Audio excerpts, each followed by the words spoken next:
మర్చిపోయి పనులు హైవే పనులు పూర్తి చేయడం కోసమే ఇక్కడున్న పెద్దలు అధికారులు పెద్దలు అందరూ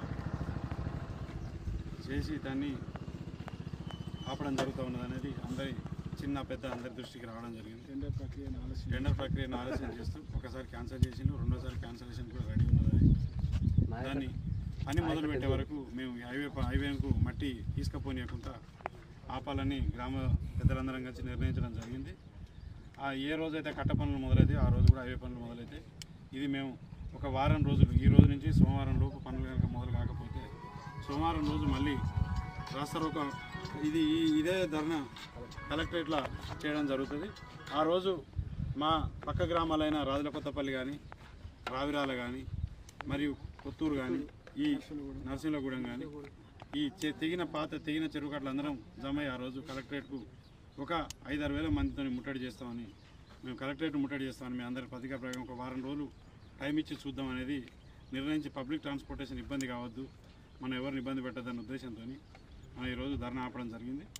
మరియు సోమవారం రోజు నెక్స్ట్ మండే రోజు వరకు పనులు ఎక్కడ కానీ ఈ 3 గ్రామాలలో పనులు కనుక మొదలు కాకపోతే మేము మొత్తానికే కలెక్టరేట్ ముందు ధర్నా చేస్తాం. అప్పుడు కూడా వాళ్ళు స్పందించకపోతే నిరాహార దీక్ష కూర్చోవడానికైనా సిద్ధంగా ఉందని మీ అందరి పక్షాన కట్టపని ఒక రైతుతో మాట్లాడా ఈ చెరుకింత ఎంత ఆనకట్ట ఆయకట్టు ఉంటుంది అన్నది వచ్చింది.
చెరుగడ్డ మర్మతును వెంటనే చెరుగడ్డ మర్మతును వెంటనే చెరుగడ్డ మర్మతును వెంటనే రైతుల ఐక్యత రైతుల ఐక్యత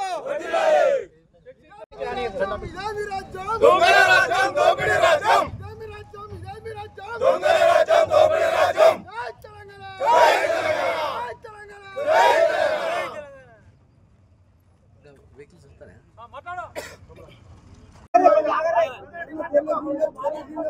ఈ రోజు నుంచి ఒక వారం రోజుల్లోపు పని మొదలు కాకపోతే ఈ ధర్నా కలెక్టర్ ఆఫీస్లో పెడతామని మీకు అందరూ తెలియజేస్తూ ఇక్కడ అధికారులు ఇచ్చిన హామీ మేరకు ఒక వారం రోజులు మనం సమయం తీసుకొని వారం రోజుల తర్వాత ఇక్కడ కనుక కాకపోతే కలెక్టరేట్ కాడ ధర్నా చేస్తామని తెలియజేస్తూ ఈ ధర్నా 10 నెలల క్రితం ఈ కట్ట తెగింది. కానీ 10 నెలల కాంచి కూడా అధికారులకు ఈ సమస్య అవపడతలేదా? ఇప్పుడు నేషనల్ హైవే వాళ్ళకి చెరువంతా లూటు చేయడానికి పర్మిషన్ ఇచ్చారు, కానీ మట్టి తీయడానికి పర్మిషన్ ఇచ్చారు కానీ కట్టబోయడానికి అధికారులు తెలుస్తుందా? ఇప్పటికీ 2 సార్లు టెండర్ పిలిచిండు, ఒకసారి పిలిచి క్యాన్సిల్ చేసిండు, రెండోసారి కూడా క్యాన్సిల్ చేయడానికి సిద్ధంగా ఉన్నారు. అధికారులు కొంతమంది ప్రజాప్రతినిధులు కావాలని దీన్ని మభ్యపెట్టుకుంటూ టెండర్లను క్యాన్సిల్ చేసుకుంటూ ఈ కట్టను ఈ సంవత్సరం దీన్ని ఇట్లే ఉంచుకుంటూ ఈ మట్టినంతా లూటీ చేసి సొంత ప్రయోజనాల కోసం కావాలనే మా రైతులందరూ పుట్టగొడతారు. ఇది దాదాపు 300 మంది రైతులు ఒక 500 ఎకరాల ఆయకట్టు కింద ఉన్నది. ఇప్పటికీ 2 పంటలు లాస్ అయినాం. ఎమ్మెల్యే గారు గతంలో వచ్చి నేను 2వ పంటకే నీళ్ళు ఇస్తా అన్నాడు. మరి ఇప్పటికీ మరి ఎమ్మెల్యే గారికి ఈ విషయం అర్థమవుతుందో కావట్లేదో అర్థం కావట్లేదు. కానీ టెండర్లు పిలుస్తారు, క్యాన్సిల్ చేస్తారు. మరి ఎవరి ప్రయోజనాల కోసం చేస్తారు, ఎందుకు చేస్తారు? మట్టి తీసుకోవడానికి నిబంధనలు ఉన్నాయి కానీ టెండర్ పిలిచి పనిచేయడానికి నిబంధనలు లేవా? ఇది రైతుల ప్రయోజనం కాదా? అమౌంట్ అలాట్ చేసినామంటారు, ఎవరిని పని చేయలేరు, మట్టి తీసుకుపోతారు. కారణం ఏందనేది రైతులకు తెలుస్తలేదు. అందుకే ఇవాళ ఈ రకంగా మేము వాళ్ళని పని చేయకుండా ఆపడానికి జరుగుతుంది. మేము మా కట్ట పోసిన తర్వాతనే మట్టి పోనీయాలి. చెరువులోకి వెళ్ళి మా కట్ట పోసిన తర్వాతనే మట్టి పంపించాలి అని మేము అధికారులను డిమాండ్ చేస్తాం.